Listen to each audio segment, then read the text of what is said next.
in this video, let's bring in your knowledge of factorials as well as counting outcomes in order to find the number of possibilities in situations where we have a really large number of outcomes. Eventually we're going to tie this in with probability, but for now we're just focusing on counting really large numbers of possibilities. So this would be useful for problems about like winning the lottery or drawing a certain hand from a deck of cards, things where there's a ton of options. All right, so the next few shortcuts are all modifications of a rule that you already know, which is called the multiplication principle. If you look this up online, it's sometimes also called the fundamental counting principle.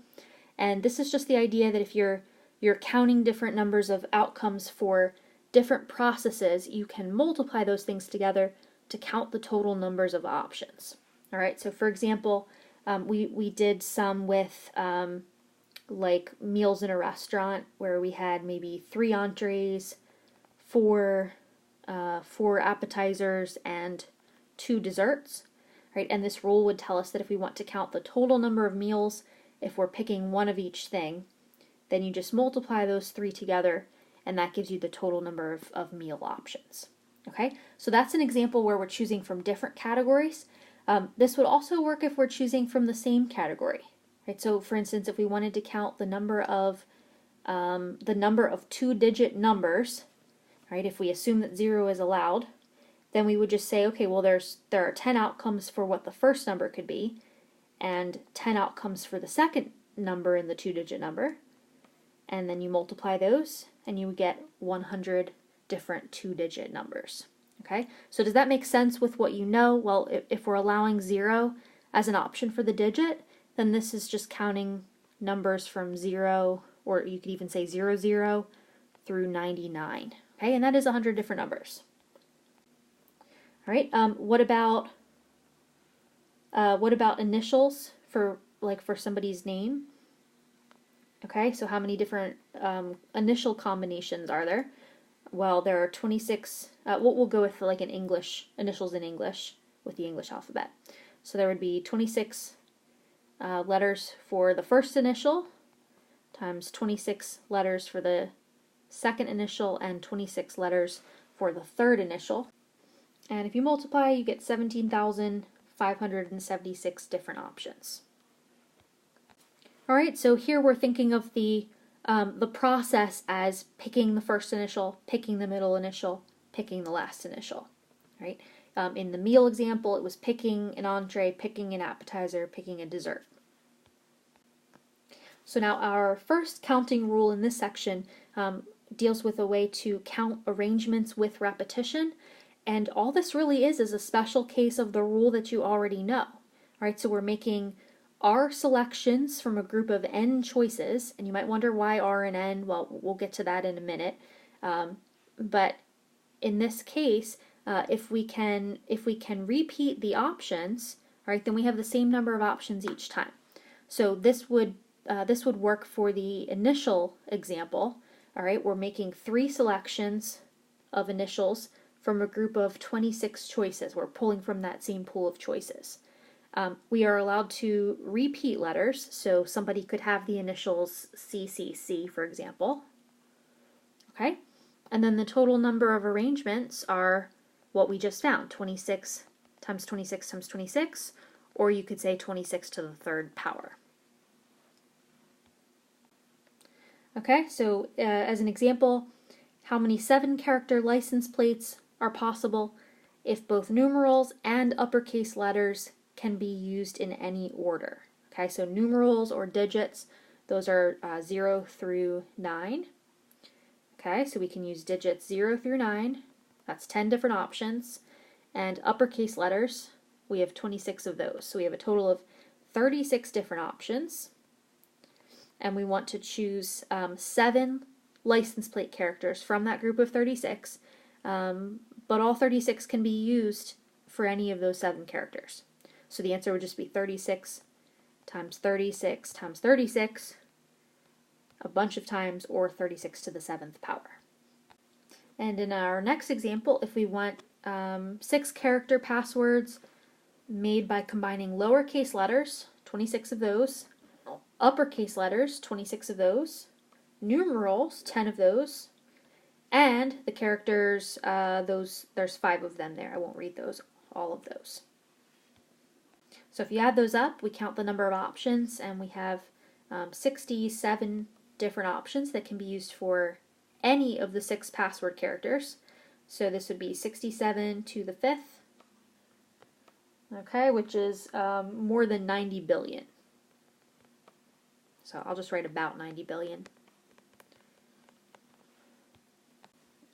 Our next counting rule is another modification on that multiplication principle. All right, so a permutation is a selection that comes from a single group of items, right? So it's not like the entree, dessert, drink idea here. It's more like where we're picking from the same group of alphabet letters or digits 0 through 9 or something like that. All right, and in addition to that, so everything comes from a single group. No item may be selected more than once. All right, so this is an arrangement without repetition, and the order of the arrangement matters. Okay, so for example, ABC is different from CBA. So if we were looking at people's initials, we would say that this person and this person have different initials. Okay, if every member of the group is selected in each possible permutation, which means like a rearrangement, then the total number of permutations or arrangements possible within a group of n items is n factorial. All right, so why is this the case? Well, let's look at an example. All right, so a middle school principal needs to schedule 6 different classes in 6 different time periods. How many different class schedules are possible? All right, so I can just use the multiplication principle here. I've got 6 different time periods to fill. All right, and I just use lines to represent little blanks that I'll fill in with numbers. All right, so these aren't fractions or anything like that. But they're just missing numbers to multiply. All right, so 6 different time periods. How many options are there for the classes that could be in the first time period? Well, there are 6. All right. Then notice we're pulling from the same pool of things for the next time period. I'm still picking from that group of 6 classes. But notice here, to make a class schedule, we don't want to repeat a class. It wouldn't make sense for somebody to just take English all day. It's got to be different. So now we're down to only 5 options for what could be in that second time period. Now we've picked 2 classes, so now we're left with 4 options for the third time slot. And now we've picked 3, say algebra, history, Spanish, and that leaves 3 more for the next time slot, and so on.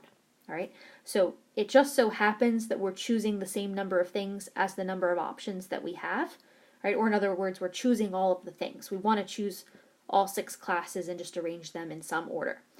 So because of that, and because of this counting down by 1 each time to avoid repeating a class, we end up with the numbers 6 all the way down to 1 being multiplied.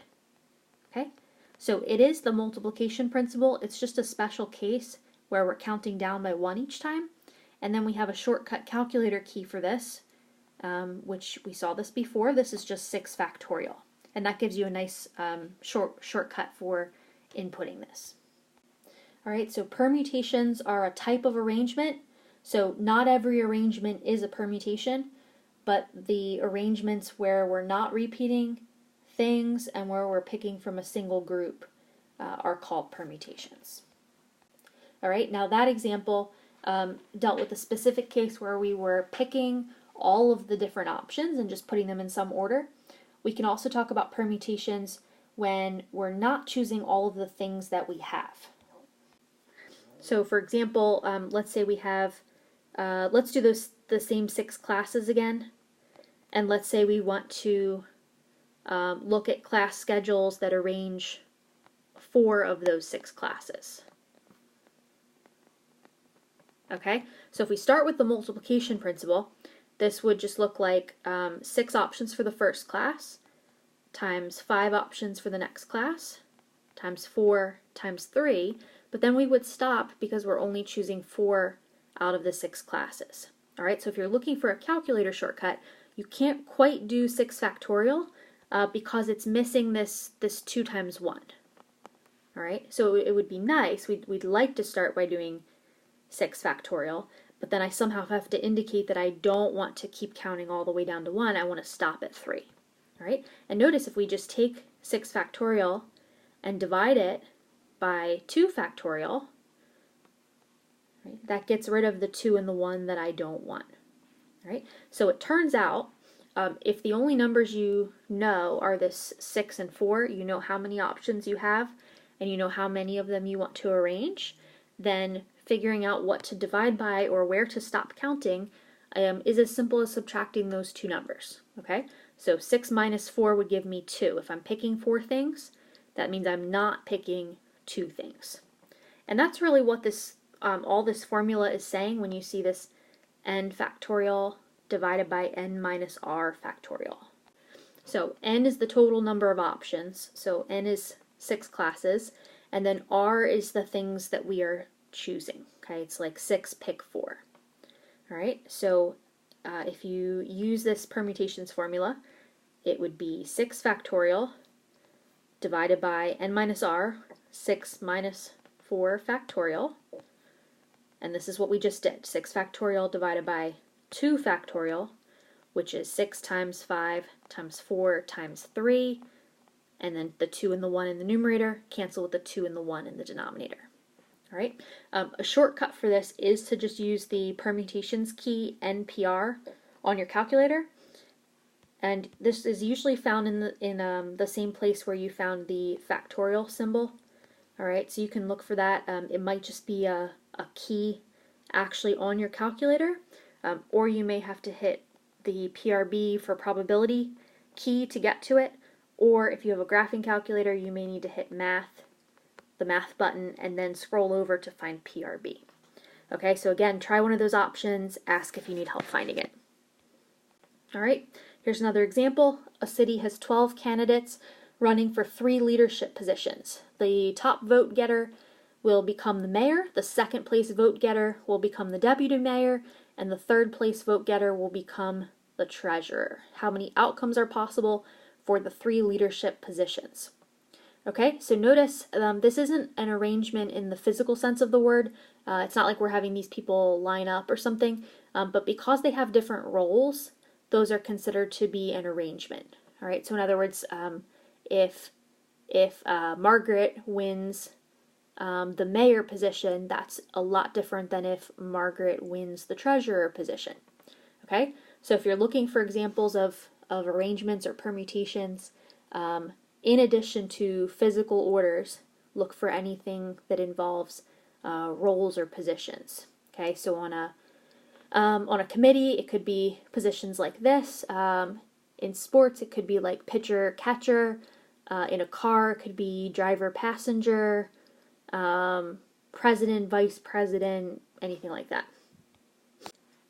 Okay, so let's check off our criteria for what rule to use. So this is an arrangement. Okay, I can just use the multiplication principle, but it would be nice if we could use one of the shortcuts. So notice that there is no repetition. Okay, so these are 3 different people, so it's not like one person can be all 3, the mayor, deputy mayor, and treasurer. And then we're choosing from the same pool of people. We're choosing from the same 12 candidates. All right, so those are all of the requirements for something to be a permutation. And then the last thing to observe is just, can we do like a simple factorial, or do I need the factorial or the permutations rule that involves choosing only some of all of the things that I have? Okay, so we have 12 candidates running for 3 positions, so I won't use this factorial because I don't want to count all the way down to 1. I want to stop after just choosing 3 people. Okay, so that's the clue to use NPR. All right, so if you do this with a calculator, when you write this on paper, you replace the N and the R with the numbers. So this would be 12 candidates, arrange 3 of them. I think most people just read this 12P3. All right, the official way to read this is the number of permutations of 12 candidates taken 3 at a time, but that's really too long to say. All right, so just 12P3. In your calculator, this is going to look like typing 12, then the NPR key, and then 3, but on paper you don't write the N and the R. And that equals 1,320. Okay, and then just to confirm if you get the same thing if you do this by hand. All right, so if you do the permutations formula, this would be 12 factorial divided by 12 minus 3 factorial, which is 9 factorial. All right, and well, what is that? It would mean start with 12 and then multiply by 11 and then 10, and then I would stop there because everything from 9 down will cancel with the 9 factorial in the denominator. Okay, and that, backing up, agrees with the multiplication principle. There are 12 options for the first process of picking somebody, 11 people left for the second position, and 10 people left for the third. Okay, so again, all 3 of these are doing the same thing.